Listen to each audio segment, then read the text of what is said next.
Hello, and welcome once again to the Adventures Travel Club television show. Betty Gerardin and myself, Marv Harrison, are here. And we've got a little bit of Ireland that we're going to show tonight, don't we, Betty? Yeah, it's of Ireland, but it really isn't the Ireland that we're going to see. Some of it is. Some of it is, but we are fortunate to get some films from the Irish Travel Bureau. But and it's wonderful, and it looks really nice, but not as much as you're going to see with us. No, Betty's got a very special trip planned for us, which is going to be the handmade type of trip, I guess that we could say. That's going to be very, very special for on our Ireland trip. Can't get the teeth to work tonight, or the tongue isn't going with it. That's what happens all the time. Nothing strange Comes about with that. Age. That's it. Nothing strange. Listen, we better tell everybody first of all, if they want to think about going with us to Ireland, what the dates are going to be. Yeah, the date is we leave July 7th, and it'll be for 12 days. Mm-hmm. And I have the itinerary. Good. Itinerary. I'm as bad as you are. It's still roaming around inside of my mouth. And all I've had is coffee to drink today. I don't know. But we are going to do, there were some fancy hotels in the picture, but we won't be going to any of the really fancy places. We're going to do 2 bed and breakfast, which sounds like lots of fun, and stay more where the Irish people are, not where the tourists are. Yeah, so we'll really get a chance to see Ireland as it should be seen. And that sounds like it's going to be a fantastic and it's going to be a trip. small group. I hope just 20 people. And when you have 20... You have some already signed up for the trip, Yeah, right? I have 12. So I have 8 to go. Is that right? Oh, well. I knew it would go, because we've had a lot of people ask about Ireland, and then when they found out Monsignor Byrne was the one that was going to lead them, being an Irishman and such a fun man, you know, they said, I just knew that would go. Oh, that's great. Yeah. Okay. So, well, why don't we get right into it and take a look at the 2 films that we have tonight from the Irish Travel Bureau. And and as Betty said, some of the things that you're going to see are typically tourist things that, of course, that's why this film was made. This isn't our film. No, it's not our film. We are going to go over and take some, but this isn't ours, and so we just take what we can get and say, well, thank you for the exchange. Well, we thought that we should have a little bit of some of the things to show. But I think it'd be interesting seeing some of the old castles and some of the ruins. Did you realize, in fact, one of these tapes or the films that we have, Betty, some of the areas that we're going to see the predate the pyramids. Yeah, was it by 300 years? I think this one castle, but it's a shame that they've just let it go into rack and ruin. I don't think it was a castle. I think was it a fortress of some kind? I thought it was. Well, we'll see. Well, we'll have to watch. I guess Let's see who's right. Okay. Well, let's take a look at it right now, shall we?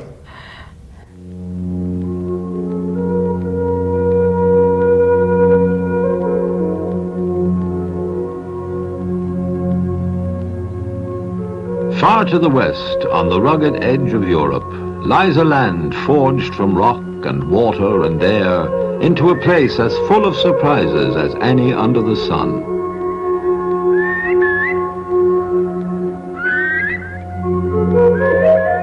A surprise that begins with how familiar the unfamiliar can be in this green land.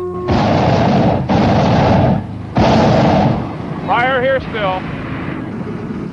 With accents you recognize in the strangest surroundings, with unfamiliar faces that are yet full of welcome,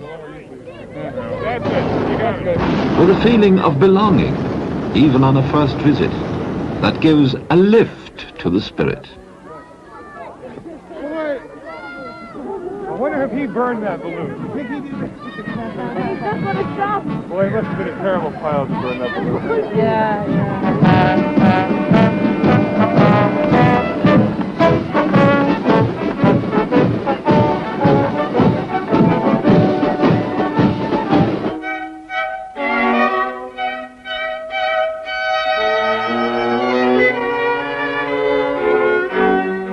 Ireland surprises with her spontaneity and gaiety, with the depth of her culture, native and European, and above all with her legendary beauty.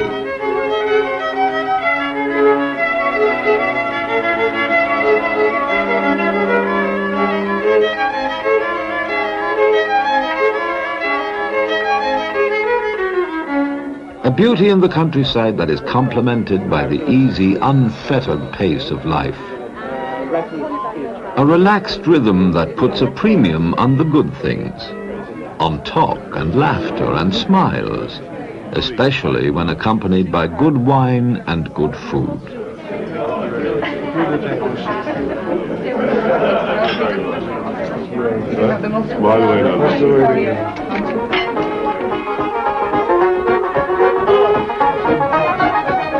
An attitude to life that puts a special value on music.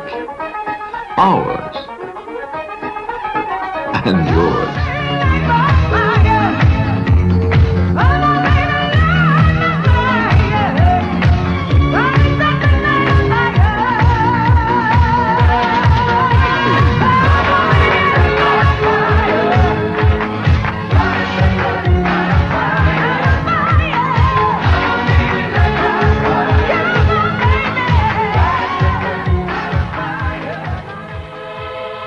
The first surprise, the first thing you'll notice, is how green Ireland is. Field and forest and 1,000 velvet swards cultivated for human pleasure.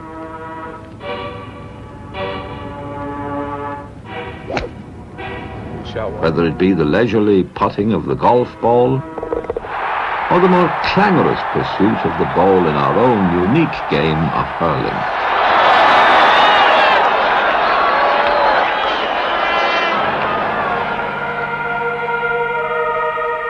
Round every corner, another surprise. Ireland's history is writ large in her round towers and castles, and in the enduring monuments of her prehistoric peoples, races skilled in arts we have long forgotten, in astronomy and ancient interpretations of the sun and stars. But Newgrange is very old. It's 5,000 years old, 3,000 years before the birth of Christ. Or to put the date into a clearer perspective, Newgrange is 500 years older than the Great Pyramid in Egypt. So it's one of the oldest buildings in the world. It's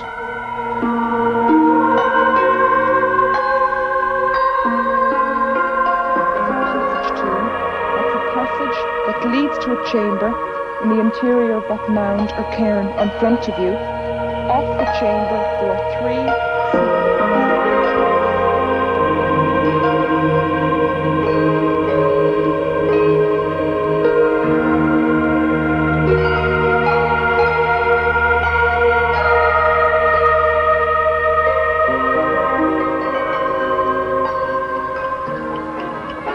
In the West's rocky landscape, music is the heartbeat.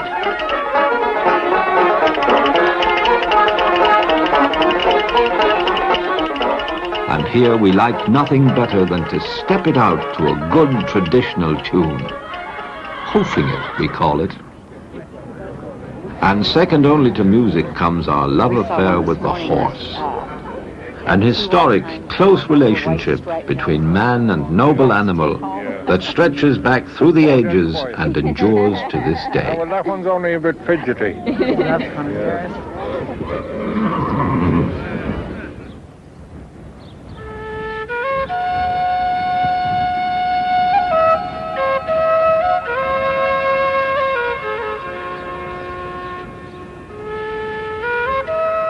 Ireland is lake-dappled at her centre and surrounded by the sea.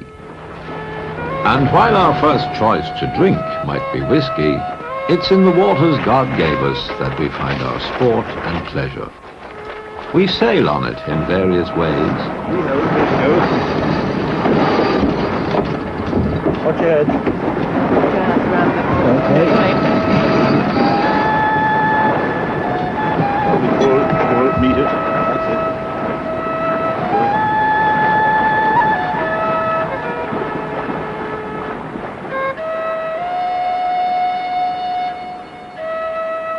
With the blue Irish sky above us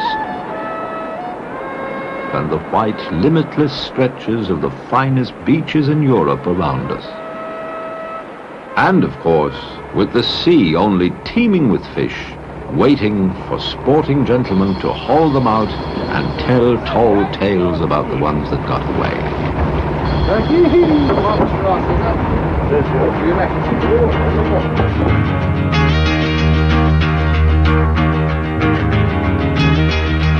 Back here to Heathrow Airport with 500 to 1. Sporting gentlemen and gentlewomen are much in evidence too at that high point of Irish sporting life, the thoroughbred race.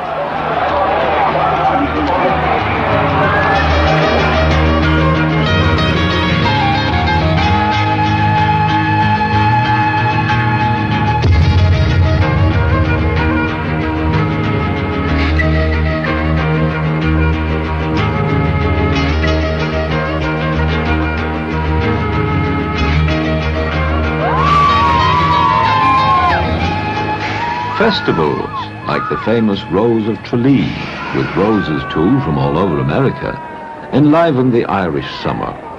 In fact, there's a carnival atmosphere that keeps Irish eyes smiling from Donegal to Dingle.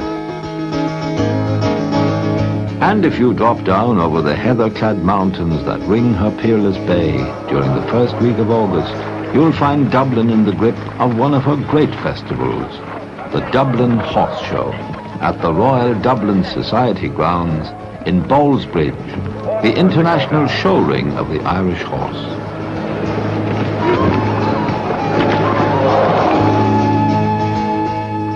Come any time, though, and you'll be captivated by Dublin, a stylish capital with fine Georgian squares and bright modern plazas, where you can browse, enjoy a cocktail, dine and shop for the cream of Ireland's finest gifts, and Europe's too.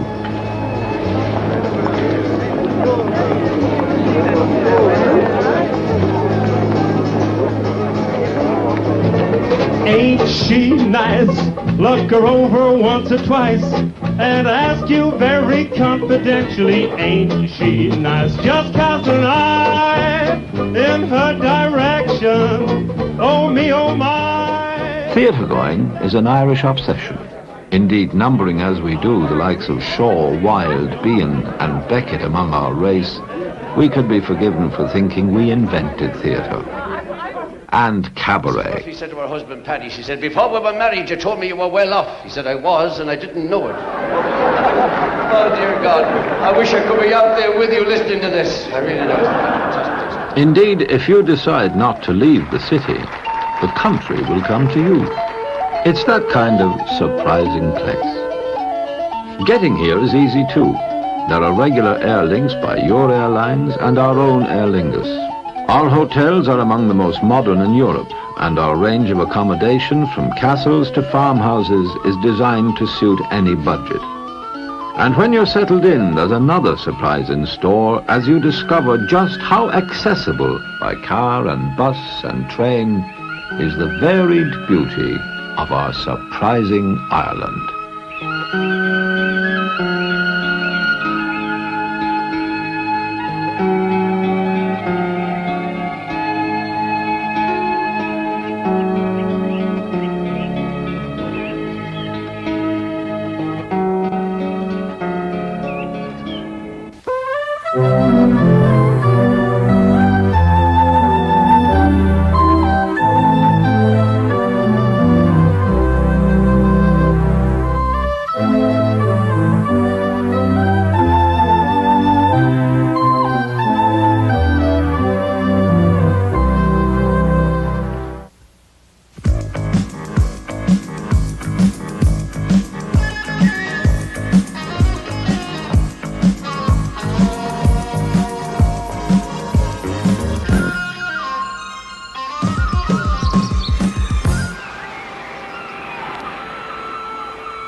Ireland is a place of contrast, from the starkness of Arran to the lushness of Tipperary, from the bustling cities to the silent skies. The variety of experiences to be savoured make Ireland a truly unexpected pleasure. Since the Celts arrived on Ireland's shores from Central Europe in 5000 BC, the evidence of Irish civilization has been laid by successive generations. This countryside bears witness in the ruins that dot the landscape. From the majesty of Cashel to the simplicity of the stone walls on the Aran Islands, the landscape speaks of a vital nation, steeped in the past, but living in the present. The city of Dublin, the capital of this island, is a thriving, bustling place where 1 million inhabitants get the most out of a sophisticated lifestyle with all the comforts of the 20th century. If it's true that Dublin reflects a modern and industrious nation, then the countryside is a constant reminder of the peace and tranquility that is the backbone of the Irish way of life. The rich soil yields food and livestock, which creates a bountiful table. This green land also produces horses without peer in the world.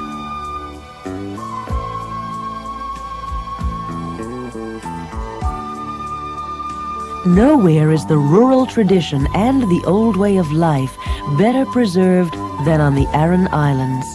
These rocky outcrops in Galway Bay have fought with the mighty Atlantic, and the hard-working people wrest a living from the unyielding soil and the stormy sea.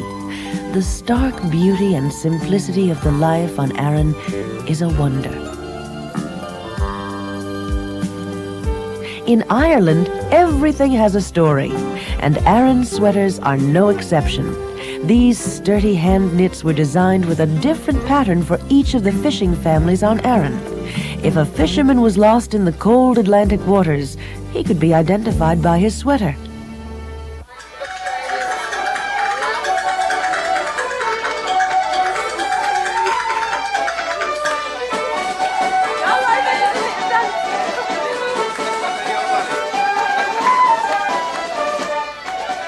The heart of Ireland lies in her people, a warm and giving race with a constant smile and a ready song.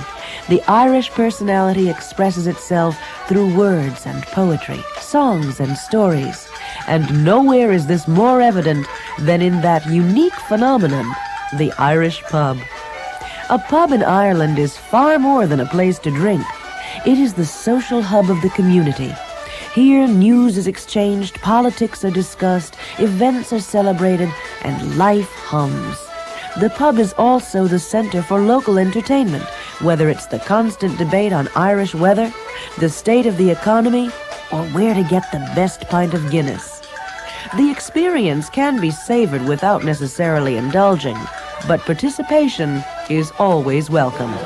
Rather local boast that the first pint was brewed in The sound of voices is a constant reminder that the Irish all possess the gift of the gab. And there's only one spot in Ireland where eloquence can be acquired, Blarney Castle. Here the ritual of kissing the Blarney Stone is carried out with varying results. It's something everyone should do, even if they don't know why. I know I just kissed that Blarney Stone there, and it's supposed to make me feel elegant. eloquent. Oh, eloquent. According to legend, one of the McCarthy chieftains saw a damsel in distress and went to her rescue.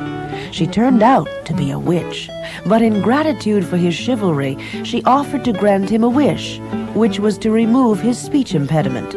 She told him to seek out a certain stone in the parapet, and when he kissed it, he would be eloquent. He duly did, and the rest is history.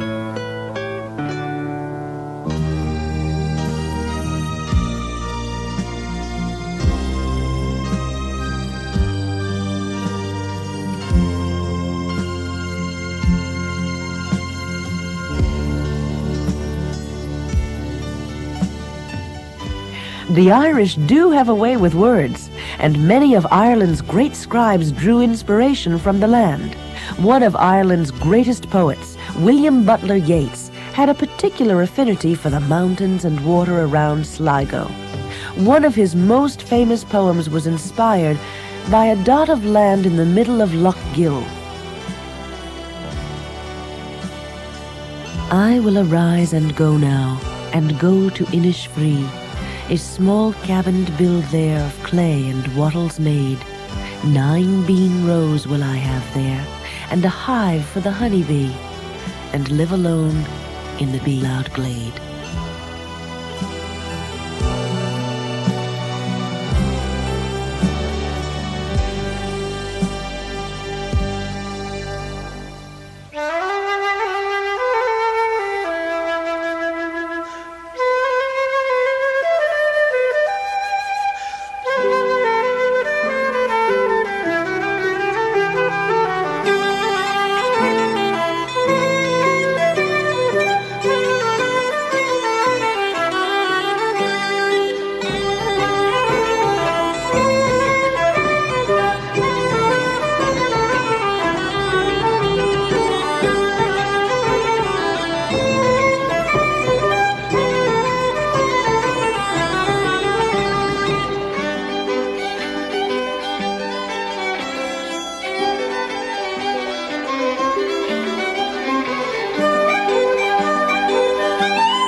Words alone cannot describe the soul and heart that make Ireland this special place. It's a mixture of the beauty and simplicity, the familiar and the friendly that catch the eye and capture the imagination. The Irish way of speaking comes from the Gaelic language, and they have an expression that sums up the warmth of their hospitality and their eagerness to welcome. Céad Míle Fáilte, 100,000 welcomes.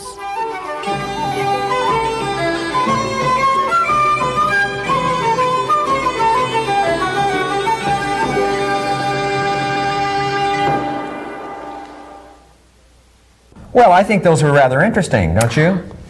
They were all right. All right. Take it or leave Well, it. when we go over there, we'll take some more it was interesting fine because you did get things. you got to see some of the Irish dancing and some of the greens, you know, so green and so beautiful. We're going to have a chance to see any of the things with the horses now that... Yep, we are going to go there to that. It's a stud farm of some kind. It's very, very famous. That's, I believe, right out of Dublin that we will really? be seeing that, yeah. And we will be in the city of Dublin. We will be 2 nights in Dublin and 2 days, and we are going to have a banquet at Bunratty Castle. And when I was there before, with a long You've done time that ago- already? Yeah. And it's just out of, everybody's dressed out in old-fashioned wear, you know, and they bring in the wassail bowls, and they, Oh, really? it's a real treat. It's just a, Now, did he give you a knife and a fork? oh, sure. Okay, you don't You have think to... you're going like that? Well, I don't know. I've heard that. No, Sometimes when you visit no. a castle, you have It's to... very nice. It really eat the is. way they used to. And we're going to kiss the Blarney Stone. Not you. You have enough Blarney in you already. I'm going to push you the other way. You know what happened if I pushed you?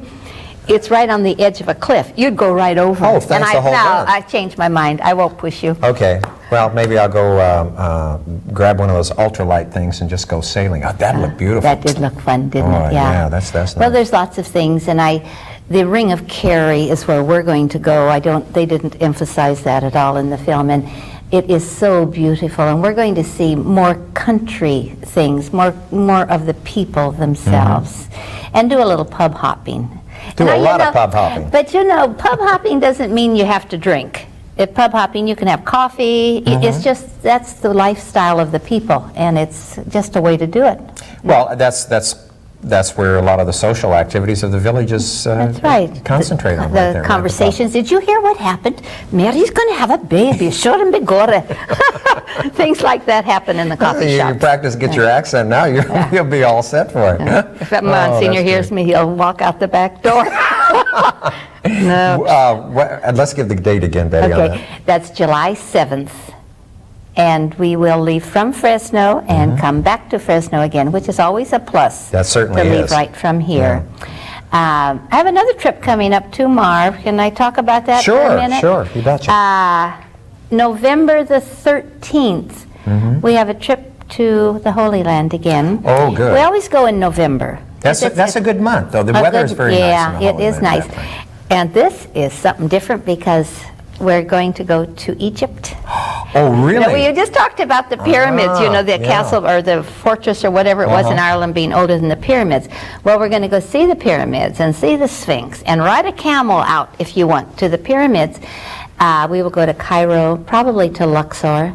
And then, because we will be traveling Alitalia, we will go into Rome, spend the night in Rome, have a tour, well, we get in there in the morning, to have a tour of St. Peter's, the catacombs, the Fountain of Trevi, the Colosseum, all the high spots. Not in depth, of course. Yeah. And then fly home. Sounds great to me. Oh, that's great. Yeah. That sounds So that will be wonderful. in November, and if anybody's interested in that, let me hear from you. Good, yeah. So, but it is a good time to go, November. The Yeah, weather's the weather's beautiful there at that time. You know, Betty and I have been looking at this. People have asked us, say, well, have you done anything with cruises? And we haven't yet, but we have been really looking into that, and we've been studying it quite well, and we think that we probably would like to do something as far as cruising is concerned, and we'd like to hear from you if you're interested in taking a cruise and where you would like to go, because there's so many things. You know, we were talking with a wholesaler that says they're adding something like 35 or 37 new cruise ships this year. Marv, I had a phone call the other day from a lady in Merced. I hope she's listening. And she and her mother, they both are in the real estate business, have been on 8 cruises in 4 years. 8! in 4 years. Can you Oh yeah, believe no. that? My brother just came back off of a cruise in the canal, and some of those people have taken 18 cruises. Oh my glory! You know. But they're ready now for a land. They're going on a trip with us. They're ready for a land trip now. But I think it would be interesting. In fact, Marv, you and I are going to go next month on a cruise. Yep. We're going to take try our one. camera and we're going to show you what it's like. So maybe the only cruise I took, I'll share this with you. This is back in the 60s. Be careful now. You're going to give yourself away. I went to Europe on what was the France at that beautiful boat. Now I think they made it a cruise ship in the Caribbean. But it stormed for 5 days across the North Atlantic. Don't say things like that. That well, that's would why scare I was not turned on a cruise, but that was very unusual, I guess. But now they have the stabilizers. Just had and you stabilizers. can get a patch. You know? Do you know that you can buy a patch? I really mean this. You can buy a patch and you put it behind your ear. Yeah. And that little patch puts something in your system, and It you don't get medicates you, so that you and keep you the don't get equilibrium. seasick. Right. Don't think I'm not going to get one. I'll let you know if it works. But the kind of cruises that we're talking about, though, I think you're not in rough water, though, No. because these are all for vacation type things. That was an unusual thing that when you go to Europe, you're in the North Atlantic, which is rough waters anyway. But we'd probably be talking about going down to Mexico, or perhaps going through the Caribbean, or going through the canal, that type of thing, or up to Alaska. So there are all sorts of things, and we found out that there's all sorts of new itineraries that are coming as far as cruising is concerned as well. I saw one, I would have loved to have gone on it. You fly to Rio, and then you take the boat and you go down to the Amazon. But it's very expensive. But Save your pennies. I personally would have liked to have gone on that one. Oh golly, it sounded great. Yeah. Just really well, I'm sure great. that the opportunities will be there. So anyway, we're going to be investigating that, and we hope that if you have any interest at all, that you'd give Betty write her a line or give her a call, and that way that will help us try and plan the kind of cruises that you would like to go on. Betty, why don't we just have time for you to give your phone number? 488-7443. Was that too fast? One more time. 488-7443. And thank you for being with us, and we hope to see you next time on the Adventures Travel Club television show. Bye-bye.